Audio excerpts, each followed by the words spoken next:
Hello Mare, welcome to my channel. Mare, alam mo ba? Hot topic na naman ang dalawang kilig stars na sina Catherine Bernardo at Alden Richard.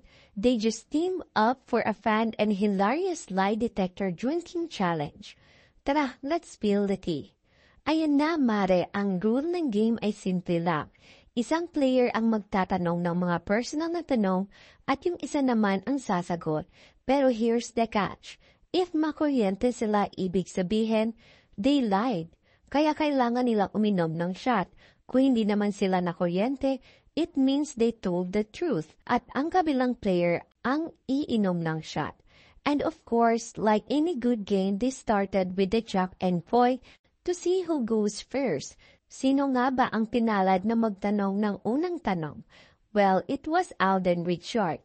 First question from Alden Richard to Catherine Bernardo. Did you ever think we would work together? Ang sagot ni Kat is no. Nagulat lang si Alden sabay tanong, really? Mare, turns out, Alden was secretly hoping for more projects with Catherine Bernardo after their hit movie na Hello Love Goodbye. Pero nagpaliwanag si Catherine Bernardo, sabi ni Kat, kung walang part 2 ng Hello Love Goodbye, hindi sila magkakatrabaho ulit. Kaya ayan, walang kuryente. Looks like Catherine Bernardo was telling the truth. Next ay si Catherine naman ang nagtanong kay Alden Richard. Rate yourself as a jowa.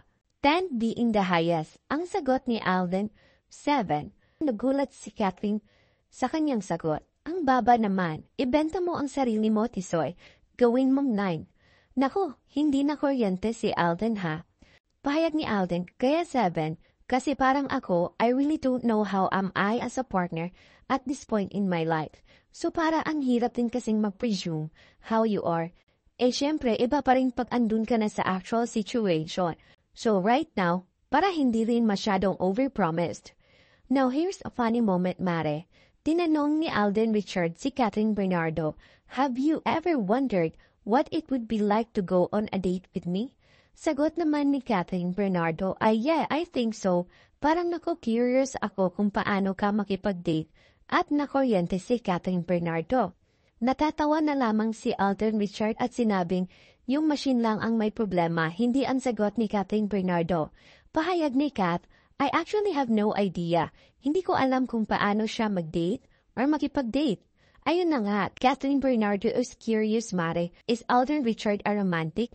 Sagot naman ni Alden kung paano siya makipag-date is go to a nice restaurant. Good food pa din ang love language na I think is the best love language na pwede kong ma-offer. Ayan na, Catherine, may tip na. Sinundan naman agad ito ng tanong ni Catherine Bernardo, Mare. So if you were to date someone, saan mo siya unang dadalhin for your first date? Sagot naman ni Alden ay sa bahay. Bahay niya? Tanong ni Catherine Bernardo. Sagot ni Alden is, bahay niya or bahay ko? Nag-react naman agad si Catherine Bernardo. Wow, bahay agad? The question just kept coming and the intensity was real, Mare. So si Catherine Bernardo naman ang nagtanong kay Alden Richard, do you date to marry or to have fun? Sagot ni Alden Richard, at my age right now, date to marry. Pero guess what? Nakuryente siya. Di napigilan na biruin ni Catherine Bernardo si Alden Richard at sabihin ito ng layar. At sinundan ito ng seryosong tanong ni Catherine Bernardo na nakipag-date ka na ba ng for fun before? Sagot ni Alden Richard, no, never. Sinundan agad ito ng tanong ni Catherine na, so kapag nakipag-date ka, it's date to marry. Sagot naman ni Alden ay, I think so, yes, because I'm old. Tinanong din ni Alden Richard si Catherine Bernardo if nakipag-date siya is a date to marry at ito ang sagot ni Catherine Bernardo, Mare. I would date you because I see something in you. I think you're worth spending my time on. It's about getting to know someone and if it doesn't work, no problem.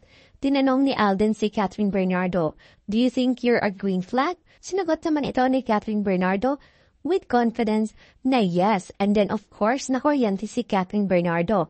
Ibig sabihin siya ay red flag pero napaliwanag naman si Alden Richard. Pahayag ni Alden Richard, may mali ang machine.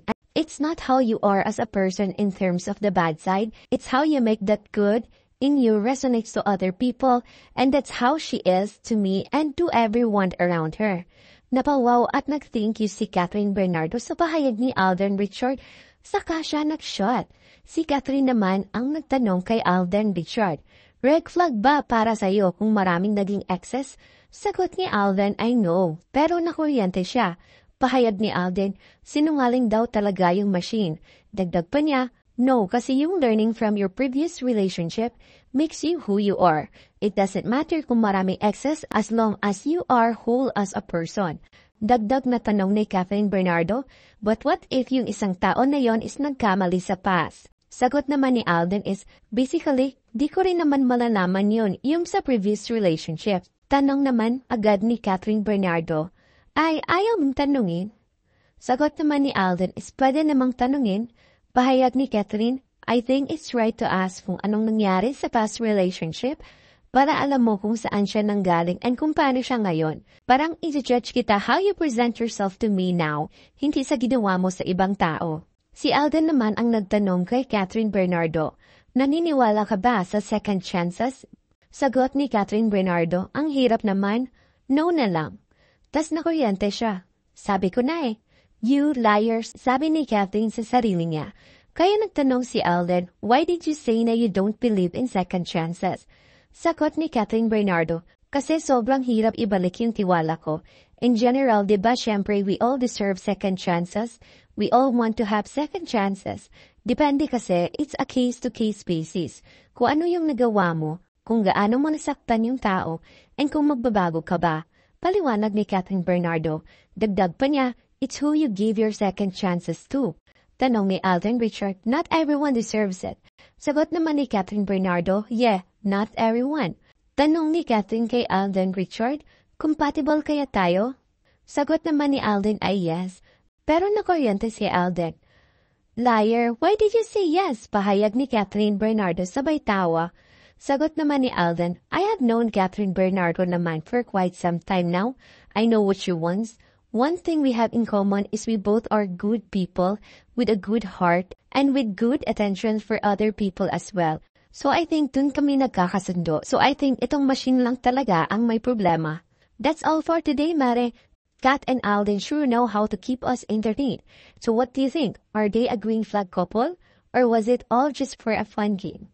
Yun lang, Mare. Thank you for watching, Mare. And subscribe for more. Don't forget to watch our other videos.